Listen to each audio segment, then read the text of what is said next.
Assalamualaikum, apa kabar kalian semua? Semoga kalian selalu dalam keadaan sehat ya. Bertemu lagi dengan Miss tentunya di pelajaran tematik.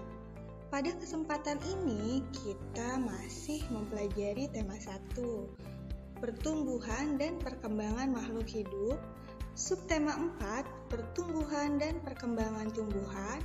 Pembelajaran 1, 2, dan 3. Jangan lupa saya basmalah. Sebelum masuk ke pembelajaran, Miss mau tanya dulu nih. Kalian tahu tidak apakah tanaman mengalami pertumbuhan dan perkembangan?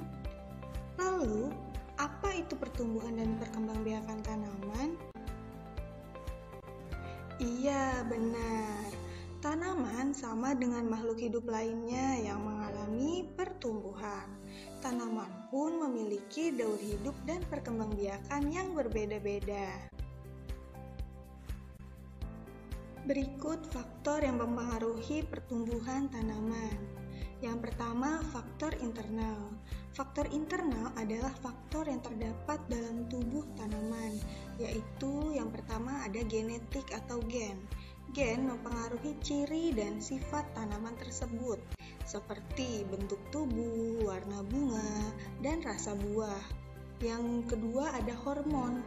Hormon merupakan zat yang berperan dalam mengendalikan berbagai fungsi di dalam tubuh tanaman. Lanjut ke faktor yang kedua, yaitu faktor eksternal. Faktor eksternal adalah faktor yang terdapat di luar tanaman, yaitu berupa nutrisi seperti air dan pupuk, cahaya matahari untuk proses fotosintesis, air dan kelembapan, suhu udara, dan tingkat kesuburan tanah. Selanjutnya, perkembangbiakan tanaman. Untuk apa sih perkembangbiakan tanaman itu? Ya, perkembangbiakan tanaman bertujuan untuk melestarikan atau memperbanyak jumlah tanaman tersebut. Perkembangbiakan tanaman dibagi menjadi dua, yaitu generatif dan vegetatif. Perkembangbiakan secara generatif yaitu perkembangbiakan tumbuhan secara kawin atau perkembangbiakan yang dialami oleh tumbuhan berbiji melalui penyerbukan.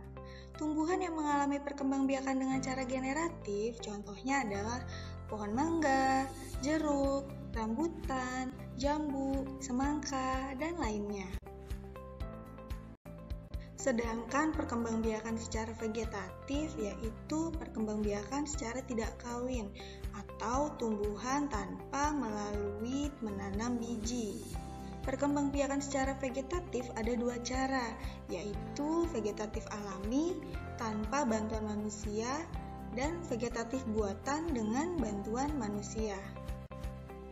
Perkembangbiakan secara vegetatif alami dapat dilakukan dengan cara tunas daun, umbi batang, umbi lapis, umbi akar, spora, dan akar tinggal atau rizoma. Sedangkan perkembangbiakan secara vegetatif buatan dapat dilakukan dengan cara mencangkok, stek batang, stek daun, okulasi atau menempel, dan merunduk.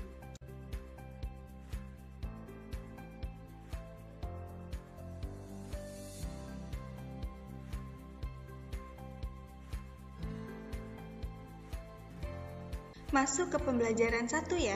Di pembelajaran 1 ini kita akan mengidentifikasi daun, lalu membuat kerajinan mozaik, dan menyelesaikan soal pembagian. Tumbuhan juga memiliki bentuk dan warna daun yang berbeda-beda. Kita dapat mengenal berbagai tumbuhan dan cara perkembangbiakannya dengan cara membuat buku yang berisi berbagai macam daun di sekitar kita seperti berikut. Nah, di sini buku itu berisi tentang daun pohon mangga dan cara perkembangbiakan pohon mangga dengan biji. Selanjutnya ada cocor bebek, cara perkembangbiakan cocor bebek dengan tunas. Daun-daun yang sudah kering dapat digunakan sebagai hiasan. Nah, berikut contoh kerajinan dari daun-daun kering. Menghias gambar dengan tempelan daun kering disebut kerajinan mozaik. Jadi, kerajinan berikut adalah kerajinan mozaik. Selain daun, biji juga merupakan salah satu bagian dari tumbuhan. Biji dari setiap tumbuhan berbeda-beda bentuk dan warnanya. Biji-bijian ternyata juga dapat dimanfaatkan untuk membuat karya kerajinan mozaik sebagai berikut.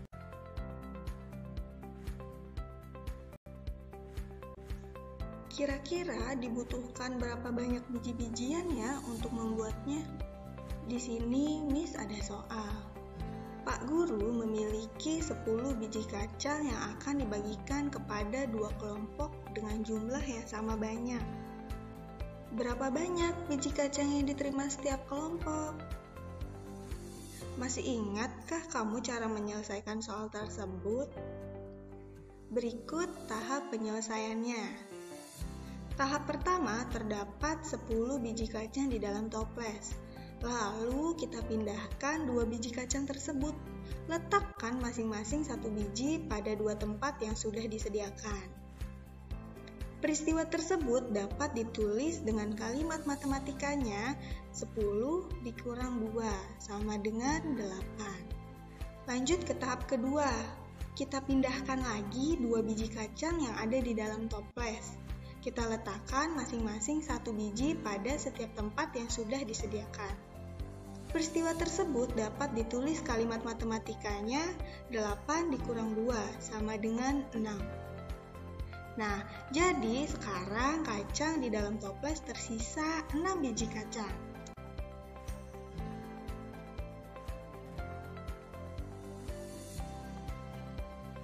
Kalian bisa pindahkan terus biji-bijian yang ada di dalam toples ke 2 tempat yang sudah disediakan, sampai biji di dalam toples itu habis. Ketika biji yang di dalam toples sudah habis, didapat 5 biji kacang di masing-masing tempat tersebut. Peristiwa tersebut dapat dituliskan kalimat matematikanya sebagai berikut.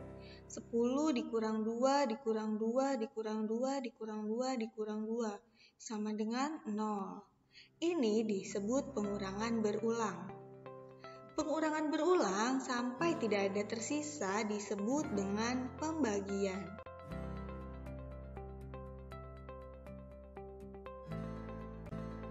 Sampai sini paham ya Kak? Untuk pembagian dengan bilangan yang lebih besar, kita bisa menghitungnya dengan cara pembagian bersusun sebagai berikut. Miss ambil contoh 52 dibagi 2. Yang pertama harus kalian lakukan adalah membaginya 1/1. Langsung ya, 5 dibagi 2. Bisa atau tidak ya? Iya, bisa. Kita cari 2 dikali berapa yang hasilnya mendekati 5 atau sama dengan 5. Tidak boleh lebih dari 5. Iya, didapat 2. Karena 2 dikali 2 sama dengan 4. Kenapa tidak 3, Miss? Karena 2 dikali 3 sama dengan 6. 6 lebih dari 5, jadi tidak boleh lebih dari 5. Sampai sini paham ya Kak? Kita lanjut. 2 dikali 2 sama dengan 4. 4 kita letakkan sejajar di bawah 5 ya. Sampai sini paham ya? Setelah itu kita kurangkan. 5 dikurang 4 sama dengan 1. 1 bisa tidak dibagi dengan 2? Tidak ya, karena tidak bisa, jadi kita turunkan angka selanjutnya, yaitu 2. Jadi 12. Nah, 12 bisa atau tidak dibagi 2? Bisa ya. Kita cari 2 dikali berapa yang hasilnya 12 atau mendekati 12. Ya, didapat hasilnya 6. Karena 2 dikali 6 sama dengan 12. Kita lanjut ya. 6 dikali 2 sama dengan 12. 12 kita letakkan di bawah angka 12. Selanjutnya kita kurangkan ya. 12 dikurang 12. sama dengan 0. Karena sudah 0, jadi pembagian bersusunnya sudah selesai. Didapat hasilnya 26. Jadi 52 dibagi 2 sama dengan 26.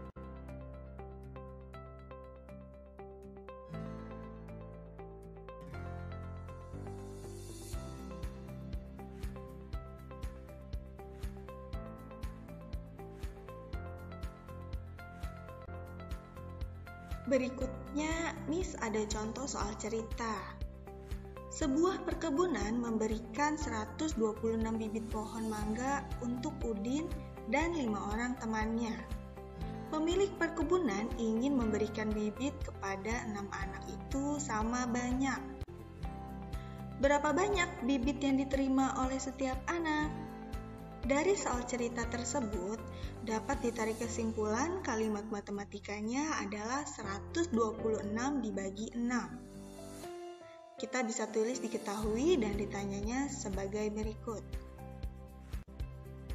Dari soal ini, kita bisa menghitungnya dengan pembagian bersusun sebagai berikut.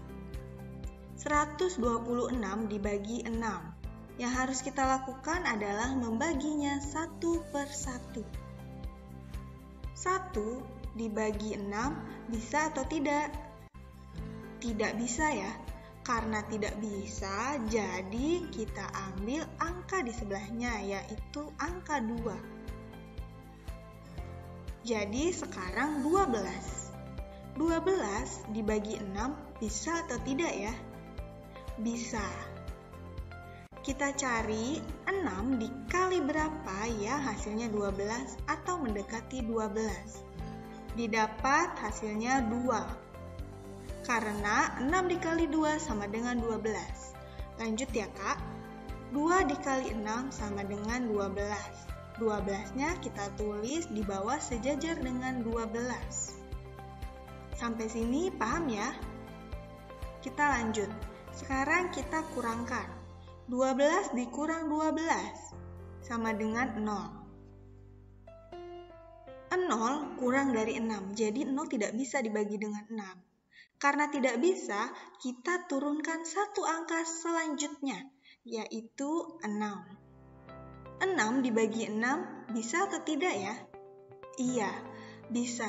Kita cari 6 dikali berapa yang hasilnya 6. Didapat 1. 1 dikali 6 sama dengan 6. Kita tulis di bawahnya ya. Selanjutnya kita kurangkan.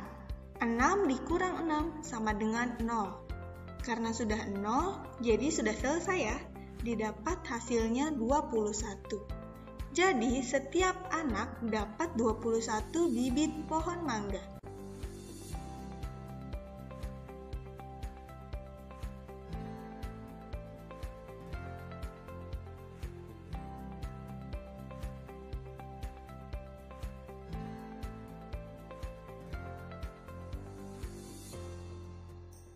Masuk ke pembelajaran 2. Di pembelajaran 2, kita akan mengidentifikasi tumbuhan yang berkembang biak dengan biji. Menuliskan tahapan pertumbuhan tanaman yang berkembang biak dengan biji, lalu bermain lompat bambu, dan memahami pentingnya bekerja sama.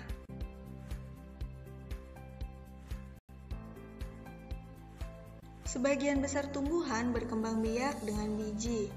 Tumbuhan dewasa akan berbunga dan menghasilkan buah. Di dalam buah tersebut terdapat biji.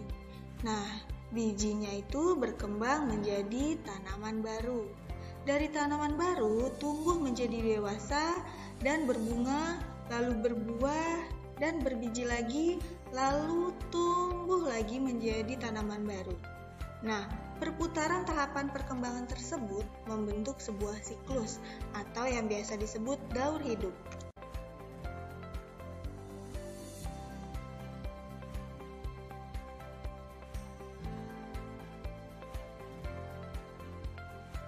Berikut gambar bagian-bagian dari biji. Di sini ada 3 ya Kak. Yang pertama ada embrio. Ini adalah calon tumbuhan baru. Lalu ada selimut biji. Selimut biji ini gunanya untuk melindungi biji. lalu ada kotiledon. Nah, kotiledon ini adalah sumber makanan untuk si calon tumbuhan baru tersebut.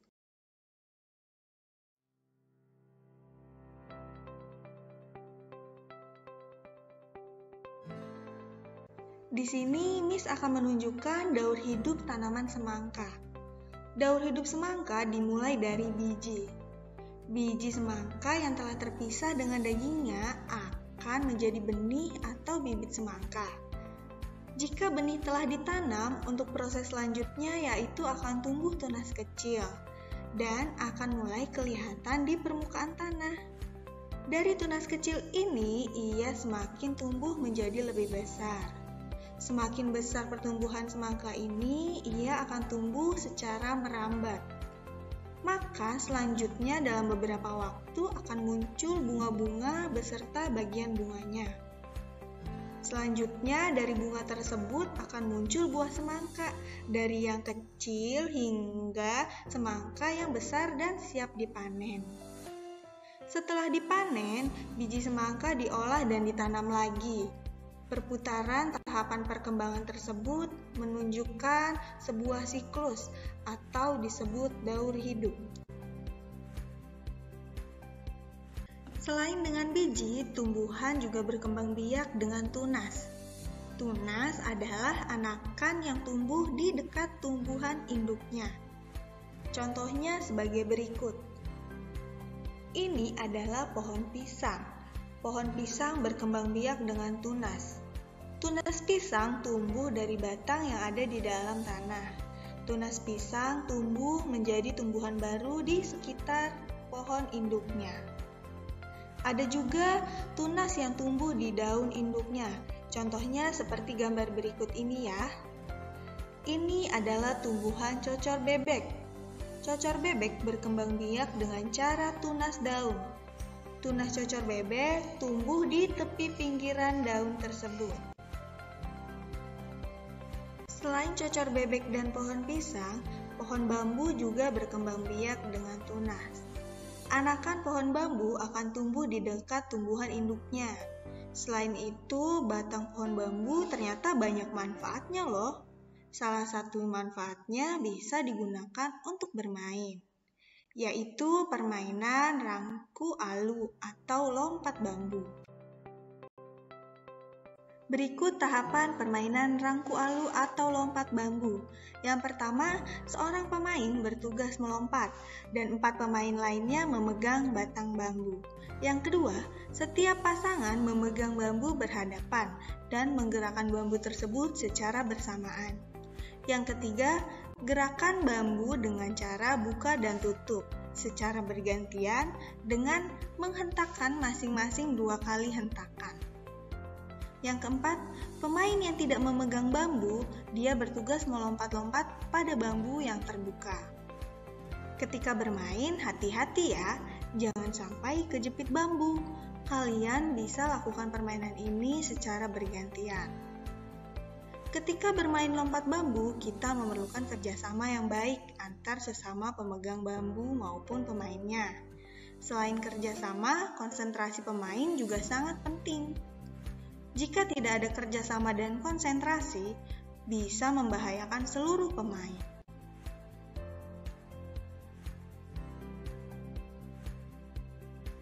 Lanjut ke pembelajaran 3. Di pembelajaran 3, kita akan mengidentifikasi berbagai macam bunga, mendeskripsikan salah satu bunga, menghias gambar bunga dengan potongan kertas yang dipotong-potong, dan menyelesaikan soal pembagian. Bunga adalah bagian dari tumbuhan. Bunga diperlukan dalam proses perkembangbiakan sebagian dari tumbuhan. Berikut bagian-bagian dari tumbuhan. Ada banyak jenis bunga yang ada di sekitar kita. Beberapa negara bahkan memiliki bunga nasional. Bunga nasional adalah bunga yang dapat memiliki karakteristik dari sebuah bangsa dan negara tersebut. Misalnya, bunga tulip. Bunga tulip dikenal sebagai bunga dari negara Belanda. Ada juga bunga mawar. Bunga mawar lebih dikenal sebagai bunga dari negara Inggris. Sedangkan Indonesia memiliki 3 bunga nasional. Sebutan lain untuk bunga di Indonesia adalah puspa. Yang pertama ada bunga melati putih yang disebut sebagai puspa bangsa. Nah, karakter dari bunga melati ini yaitu dia berwarna putih. Dia mengeluarkan aroma yang khas dan sangat semerbak. Melati ini mempunyai tinggi sekitar 0-3 meter. Batangnya bulat dan berkayu. Tanaman melati ini tumbuh dengan cara merambat. Bunga ini banyak kita temukan di wilayah beriklim tropis. Yang kedua ada bunga anggrek bulan yang biasa disebut puspa pesona. Anggrek bulan memiliki ciri khas kelopak bunga yang lebar dan berwarna putih. Daunnya berwarna hijau dan berbentuk memanjang. Akar anggrek bulan berwarna putih berbentuk bulat memanjang. Anggrek bulan hasil persilangan memiliki corak dan warna yang beragam jenis. Bunga anggrek bulan ini memiliki sedikit keharuman dan waktu mekar yang lama, serta dapat tumbuh hingga 10 cm lebih. Yang ketiga atau yang terakhir adalah bunga Rafflesia arnoldi. Nah, bunga ini disebut puspa langka. Bunga Rafflesia ini berukuran besar dengan ukuran sekitar 1 meter. Bunga ini tumbuh merambat dan tak berdaun, sehingga ia tidak mampu berfotosintesis. Bunganya tampak dan berbau, seperti daging yang membusuk. Maka dari itu, bunga Rafflesia ini sering disebut bunga bangkai. Bunga memiliki banyak manfaat untuk kegiatan manusia. Oleh karena itu, banyak orang yang memerlukan bunga. Maka dari itu, ada pasar yang khusus menjual bunga-bunga. Berikut, Miss ada contoh soal cerita yang berkaitan dengan bunga. Berikut soalnya. Siti memiliki 484 tangkai bunga anggrek. Siti ingin menyimpannya dalam 4 buah vas bunga dengan sama banyak setiap vasnya. Berapa banyak tangkai bunga anggrek pada setiap vas bunga Siti? Kita bisa menghitungnya dengan pembagian bersusun. Yuk, kita hitung.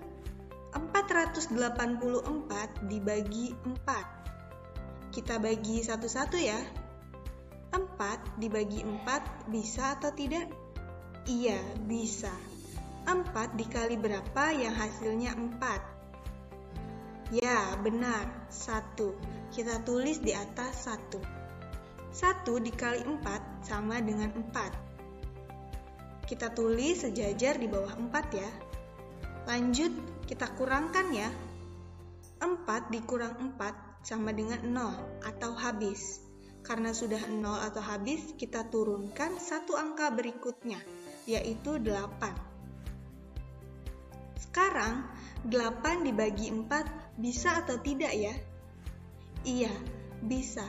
Kita cari 4 dikali berapa yang hasilnya 8 atau paling mendekati 8. Iya, didapat 2. Kita tulis di atas ya. 2 dikali 4 sama dengan 8. Sekarang kita tulis 8-nya sejajar di bawah 8. Lanjut kita kurangkan. 8 dikurang 8 sama dengan 0. Karena sudah 0 atau habis, tidak bisa dibagi lagi ya. Jadi kita turunkan angka selanjutnya, yaitu angka 4. 4 dibagi 4 bisa ya? Kita cari 4 dikali berapa yang hasilnya 4? Iya, 1. Kita tulis di atas 1, lanjut 1 dikali 4 sama dengan 4. Kita tulis 4 di bawah 4 ya. Selanjutnya kita kurangkan. 4 dikurang 4 sama dengan 0. Karena sudah 0 dan angkanya sudah habis, berarti didapat hasilnya 121. Jadi, banyak tangkai bunga anggrek pada setiap vas bunga adalah 121 tangkai bunga. Sampai sini, paham ya?